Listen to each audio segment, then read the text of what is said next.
tipo de home máis caixa. Estos son, lógicamente, cosas serias, non? Eles, dicir, bueno, pois, ainda que a especie humana, bueno, son especie na que existe ese desequilibrio, home, eu vexo aquí, e así, a bote pronto, non vexo moitas diferenzas entre homens e mulleres. Bueno, sí, que da home que da muller, pero desde lonxe non é unha diferenza como vamos real que traiga un contexto baixo.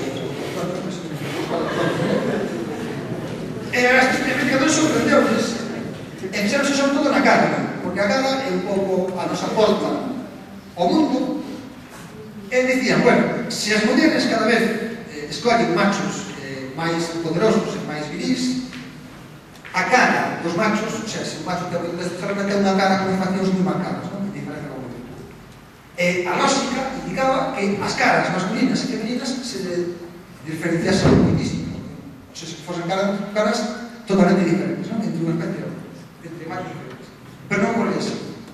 Entón, eles, para ver como se escollía, fixeron o seguinte experimento: colleron cara de macho, cara de femia, tanto en raza caucásica, que non se como oriental, que son japoneses, e fixeron un fundido de diferentes graus de caras.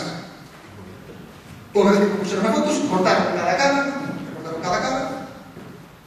e decíanlle ao grupo de mulleres, moi numeroso, que cara preferirías para ser o teu mozo ou para ser o pai dos teus.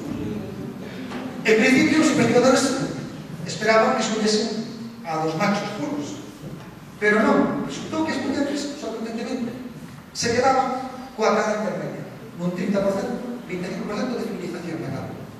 É dicir, querían caras masculinas, pero con unha porcentaxe bastante notable de feminización por rasgos. Non sei se me estou explicando. Todo mundo así? Bien.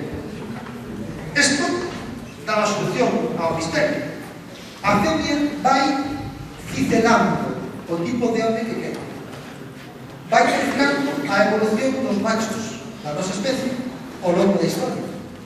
E evita que exista unha diferenza moi grande entre as caras dos homens e das mulleres, precisamente porque ela vai eliminando os rasgos máis viris, e así evita que se